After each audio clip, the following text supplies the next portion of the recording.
Guys आप सभी की डिमांड पर लेके आ चुका हूं आईफोन 14 प्रो जो कि जापानीज मॉडल है और आप कह रहे थे कि जापानीज मॉडल का आईफोन लेके आओ तो काफी सस्ता हमें मिल जाता है जापानीज मॉडल। तो ये है मेरे हाथ में, इसको मैं कंपेयर करूंगा मैं इंडियन मॉडल के साथ में भी, और आप कैसे आइडेंटिफाई कर सकते हो कि जो फोन ले रहे हो वो जापानीज है या इंडियन है। और साथ में आपको ये बताऊंगा कि जो आईफोन आप लेने की सोच रहे हो वो एप्पल ने कौन सी कंट्री के लिए बनाया है।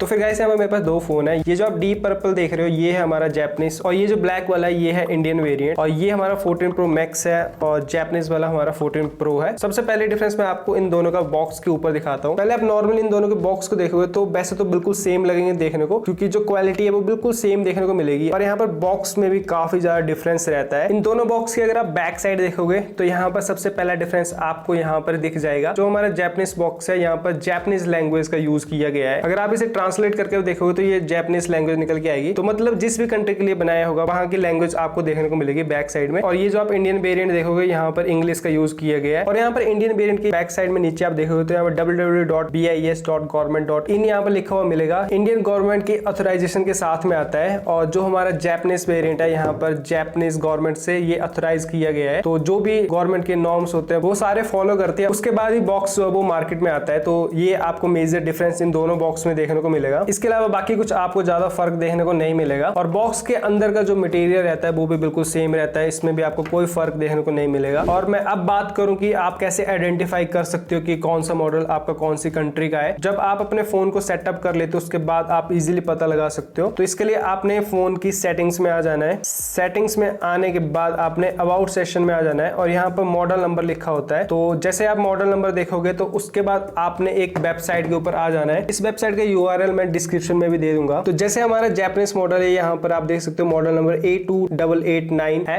तो यहाँ पर आप वेबसाइट के ऊपर देख सकते हो A2889 Canada, Guam, Japan, Mexico. तो यहाँ से आपको पता लग जाता है कि कौन सी कंट्री के लिए जो है वो फोन बनाया गया है। ये एप्पल की खुद की वेबसाइट है। और ये जो मेरे इंडियन वेरिएंट है ये A2894 से शुरू हुआ है। ये आप यहाँ पर वेबसाइट के ऊपर भी देख सकते हो। तो इस तरह से आप इजिली आइडेंटिफाई कर सकते हो वेबसाइट के थ्रू भी और बॉक्स की मदद से भी। और गाइस अगर मैं इन दोनों फोन के डिफरेंस की बात करूं तो आपको कोई भी डिफरेंस देखने को नहीं मिलेगा। अगर मैं इनकी बिल्ड क्वालिटी की बात करूं तो सेम ही मटेरियल यूज किया है। जो बटन्स की प्लेसमेंट है वो भी आपको सेम ही देखने को मिलेगी। जो कैमरा लेंस यूज किए हैं वो भी सेम ही देखने को मिलेंगे। और इन दोनों की कैमरा क्वालिटी बिल्कुल आपको सेम देखने को मिलेगी, सेम सेटिंग्स देखने को मिलेगी, सब कुछ आपको पूरी तरह से सेम देखने को मिलेगा। मतलब कोई भी डिफरेंस नहीं रहता है जापानीज और इंडियन वेरिएंट में। जापानीज में आपको सिम ट्रे मिल जाती है, आप फिजिकल सिम लगा सकते हो। तो ये आप देख सकते हो। और सेम ही हमारे इंडियन वेरिएंट में भी रहती है। एक हमारी फिजिकल सिम रहती है और दूसरी आप ई सिम रजिस्टर कर सकते हो। डिफरेंस हमें सिर्फ देखने को मिलता है अगर आप यूएस वेरिएंट लेते हो, क्योंकि वहां पर आपको दोनों ई सिम देखने को मिलेगी। और इसके अलावा जो यूएस वेरिएंट वाला होता है उसमें 5G के आपको कुछ अलग से बैंड देखने को मिलते हैं। इंडिया में तो उनका कोई फायदा है नहीं, क्योंकि इंडिया में वो नहीं आएंगे। तो ये डिफरेंस रहता है। तो अगर आप जापानीज वर्जन लेते हो तो कोई भी दिक्कत नहीं आती है, बिल्कुल मस्त चलता है। जिस तरह से हमारा इंडियन वेरिएंट चलता है उसी तरह से वो भी सेम चलेगा। सारी आपकी एप्स चलेगी, सेम कैमरा क्वालिटी आपको देखने को मिलेगी, आपकी दोनों सिम भी वर्क करेगी। तो कोई भी दिक्कत नहीं आती है अगर आप जापानीज वर्जन भी लेते हो। और फायदा ये रहता है कि आपको कम प्राइस में मिल जाता है। तो फिर गाइस अब मैं प्राइस की बात करता हूँ। तो जो मैंने ये इंडियन वेरिएंट लिया था लॉन्च होने के बाद लिया था, तो ये मुझे पूरा MRP पर मिला था। बस HDFC कार्ड के ऊपर मुझे थोड़ा कैशबैक मिला था 4000 का। तो 256GB वाला वेरिएंट था। तो जो इसका MRP प्राइस था इंडियन के हिसाब से उतने का ये मुझे मिला था 1,49,900, बस 4000 कैशबैक। और जो हमारा ये जापानीज वेरिएंट है ये मुझे काफी ज्यादा सही प्राइस में मिल गया। अब मैं आपको थोड़ा सा एक्सप्लेन करता हूँ। अगर गाइस आप जापानीज वेरिएंट या किसी और कंट्री का वेरिएंट दुबई जाके खुद जाके लेते हो तो ये आपको 95,000 के आसपास मिल सकता है। और टूरिस्ट वीजा पर आप अपना टैक्स भी बचा सकते हो, तो ये फायदा रहता है। पर जो ये मेरे पास है ये मैंने खुद जाके नहीं लिया है, ये मैंने यहाँ से लोकल रिटेलर शॉप से लिया है। तो काफी सारे रिटेलर बाहर का वेरिएंट आपको प्रोवाइड करवा देते हैं इंडिया में। वहां पर फर्क सिर्फ इतना होता है कि वो अपना कमीशन रखते हैं और उसके बाद आपको फोन प्रोवाइड करवा देते हैं। जैसे ये मुझे पड़ा है 1,03,000 का, और मैं खुद जाके लेके आता तो मुझे और भी सस्ता पड़ता। पर खुद जाओगे तो फिर खुद खर्चा भी कितना ज्यादा हो जाता है वो तो आपको पता ही है। तो इससे अच्छी ऑप्शन ये रहती है कि ऐसे आप अरेंज कर लो तो काफी सही रहता है। तो मेरा काफी ज्यादा पैसा बच गया। अगर मैं इंडियन वेरिएंट लेता तो आपको पता है कितने का पड़ना था। तो उस हिसाब से देखा जाए तो ठीक प्राइस में मिल गया। हो सकता है कि आपको और भी कम प्राइस में इंडिया में मिल जाए। तो ये उस रिटेलर के ऊपर डिपेंड करता है कि वो कितना कमीशन ले रहा है। तो फिर अगर आप सोच रहे थे कि बाहर का आईफोन लिया जाए या फिर नहीं, तो फिर ले लो आप, कोई दिक्कत की बात नहीं है। आपका काफी ज्यादा पैसा बच जाएगा। सेम ही चलते हैं दोनों। इससे पहले मैंने 13 प्रो भी 1 साल तक यूज किया जापानीज वेरिएंट ही, तो वो भी अभी तक भी काफी अच्छे से काम करता है। अभी मेरी सिस्टर उसे यूज करती है। तो फिर अगर आपने पैसा बचाना है तो फिर जापानीज वेरिएंट ले लो या फिर बाहर का वेरिएंट ले लो। अमेरिकन लोगे तो फिर मैंने आपको बता दिया उसमें आपको दोनों दोनों ई सिम देखने को मिलेगी। तो बस यही फर्क है हमारा इंडियन वेरिएंट और बाहर के वेरिएंट में। और इन सब के अलावा लास्ट में मैं ये बता देता हूँ आपको कि फ्रॉड से बचना, क्योंकि काफी सारे फ्रॉड भी होते हैं। कहीं आप बिल्कुल ही नकली फोन मत ले लेना। तो अगर आप किसी रिटेलर से भी ले रहे हो तो फिर आपने देख लेना कि आपको उसके ऊपर ट्रस्ट है तभी लेना, क्योंकि सेम बॉक्स में नकली फोन भी दे दिए जाते हैं। इस बात का भी आपने ध्यान रखना है। तो फिर गाइस ये थी हमारी आज की वीडियो। आई होप कि ये वीडियो आपको अच्छी लगी होगी। इसी तरह की वीडियोस के लिए आप इस चैनल को सब्सक्राइब करो और ब्लॉग चैनल का लिंक है नीचे डिस्क्रिप्शन में, वहां पर भी आ जाना। इंस्टा पर भी आ जाओ। तो मिलते हैं नेक्स्ट वीडियो में। Love you all guys, take care, bye bye.